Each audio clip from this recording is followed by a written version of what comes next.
Hello friends! There are many ways to choose, edit, and organize colors in Procreate, and in this video, I'm going to share 10 tips you need to know to master those tools. Before we dive in, I'd love if you'd like, comment, subscribe, and watch till the very end because it really helps the channel. Tap on the color swatch in the top right corner to open the color panel. Here you'll find a few different ways to choose colors. The first option is the color disc. Use the outer ring to choose the hue, which is the color family, so reds, blues, purples, etc. Then you can use the inner circle to set the value, which is how light or dark the color is, as well as the saturation, meaning how dull or vibrant the color is. For a better view of the inner circle, you can use a 2-finger spread to enlarge it, then pinch with 2 fingers to return to the original view. The classic mode gives you the same choices, just set up a little differently. The top slider is where you choose the hue.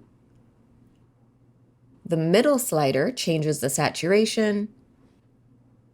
And the bottom slider changes the value. In the harmony mode, you can choose color combinations based on color theory. When you open this up, the default setting is complementary colors. The colors on the edge of the disc are the most saturated, and then the colors become less saturated as you move towards the center. Then there's a slider below the disc where you can change the value. As you can see, there are 2 reticles. These are the little selection circles. The larger one is the main color.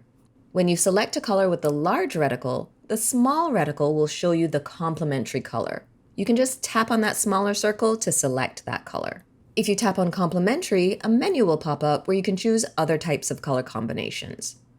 Split complementary, analogous, triadic, or tetradic.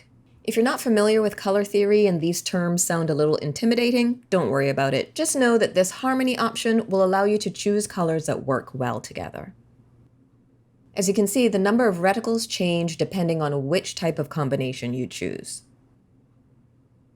When you're in value mode, you can either see the values of a color that you're using on your canvas, or if you already know the values of a color you want to use, you can enter it here. You can enter HSB values, as well as RGB. CMYK values would appear here instead of RGB if the color profile on your canvas is set to CMYK. The third option you can use are hexadecimal numbers, more commonly referred to as hex codes. When I share palettes for my drawing tutorials or in my newsletter, I usually include the hex codes because it gives you the flexibility to get a precise color match in other apps, like Photoshop, Illustrator, or any other app you might be working in. If you'd like to pull colors from an existing image or artwork, tap and hold the screen until the color picker pops up. The bottom half of the circle shows you the last color you used, and as you drag the color picker across the image, the top half of the circle will show you the color you're currently hovering over. When you find a color you like, lift your finger and the active swatch will automatically change to that color. If you tap and hold the color swatch, it will switch back to the last color you used. Here's how you create a palette manually. Once you've selected the colors you like using those different modes, you can create a new palette and save that group of colors for easy access when you're working on a project. Tap on the plus sign to open a new palette, create your color, then tap on one of the empty squares to add that color to your palette. You can also use the color picker to select existing colors to add to the palette. Whatever palette you're currently working on becomes the default palette, as indicated by the blue check mark. That default palette will appear at the bottom of the window when you switch to the other color modes. Procreate can also auto-generate a palette based on a photo. When you tap the plus sign, you have the option to source an image in a few different ways. Let's use the camera. You can point your camera to an object to find the colors you like. Tap the circle as if you were taking a photo, and Procreate will extract 30 colors from the image to generate a palette for you. You can do the same thing with an image from your Files folder or camera roll. Find the image you want to use, tap on it, and a palette will automatically be created based on that image. You can tap on the text at the top to rename your palette, tap and hold the palette to move it to another position, tap on the 3 dots to duplicate, export, or delete the palette. tap and hold a swatch to delete it, or tap, hold, and move a swatch to reposition it. When you open the palette panel, the compact palette is the default view, but you can also switch to the cards view, which will show you larger swatches. When you're in the cards view, default names will appear on each color. If you have a specific name in mind, just tap on the text to rename those colors.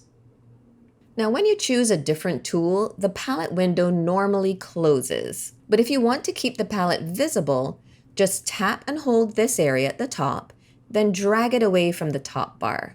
You can move that palette around the canvas, and it will remain on screen even when you open different menus.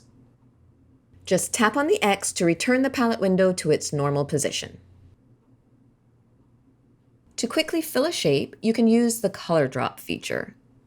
Drag the color swatch into a shape to automatically fill that shape with color. In order for this to work, you need to make sure that your shape is fully enclosed. If there's an opening in your shape, the color will spill out and fill the canvas. If you have multiple shapes to fill, drag the color into the first shape, then you'll see an option to continue filling. Select that option, then you can just tap the rest of the shapes to quickly fill.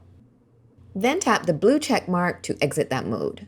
Color drop works best when you're using a brush with solid, clean lines, flat color, and no texture. When you use a textured brush, even if you make sure your shape is fully enclosed, the color can spill out through the spaces between the brush grain. To fix this, you'll need to adjust the color drop threshold. Drag the color swatch into the shape, keep your pencil down, and a blue slider will appear at the top of the screen. Drag your pencil to the left until the color returns to the confines of your shape.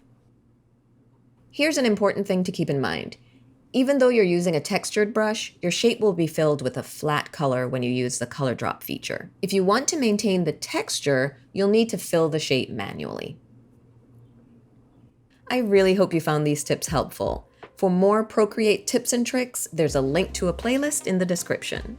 If you enjoyed this video, remember to give it a thumbs up and subscribe to my channel. Thanks for watching.